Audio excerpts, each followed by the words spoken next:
Hammaga assalomu alaykum. Kelinlar, bugun bu videoda mana shu savolga javob berib beramiz. To есть, PCI Express X16 sloti qancha PCI kanal bilan ishlaydi?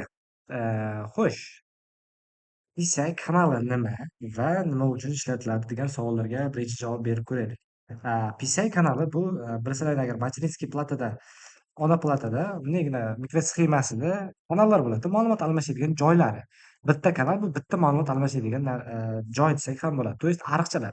Ariqchada suv o'tadi-ku, xuddi shunga o'xshab biz buni tushunsak bo'ladi. To есть bitta slot bu bitta ma'lumot almashish joyi. Bu degani 16 ta PCI slotida qancha PCI kanalida bilan ma'lumot almashadi degani 16 ta ma'lumot almasha oladi degani deb aytsak bo'ladi. Xullas kalom PCI Express 16 X16 sloti bu kompyuterning a anakartida joylashgan kengaytirish sloti bo'lib, maksimal 16 ta PCI kanal bilan ishlaydi. To есть birdaniga 16 ta kanal bilan birga ishlay oladi. Bu degani birga bir ishlaydi-da, bitta slot, bitta kanal.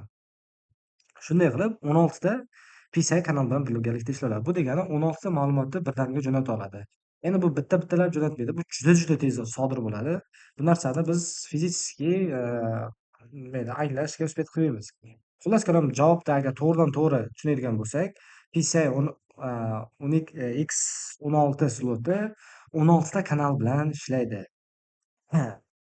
Oddiy, sodda, lo'nda javob beradigan bo'lsak, agar bu narsani batafsil tushuncha kerak bo'lsa, bo'lmasam buni batafsil tushunchasi bunday bo'ladi. X16 degani bu slotda 16 ta parallel kanal mavjudligini anglatadi. Har bir kanal o'ziga xos ma'lumotlar yuborishi va qabul qilishi liniyasiga ega.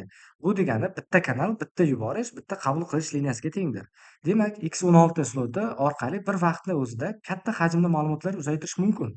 Bu slotda odatda grafik karta bu uchun ishlaydi, chunki ularda yuqori tezlik aniqlangan bo'ladi. Buni hisobiga mana shunaqa katta tezlik va boshqa ma'lumotlar almashadi. Xullas kalom, PCI Express 16 X16 sloti bu 16 ta PCI kanal bilan ishlaydi va ayniqsa yuqori tezlikda talab qiladigan qurilma.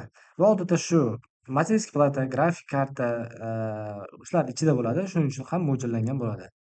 Agar bu haqida batafsil ma'lumot kerak bo'lsa, boshqa videolarda ko'rsangiz bo'ladi. Lekin agar mana shu savolga javobda tiniq kerak bo'lsa, aniq kerak bo'lsa, 16 ta kanal bilan ishlaydi. Birga bir. То есть PCI Express X16 sloti 16 ta kanal bilan ishlaydi. Bu savolga javob mana shunaqa.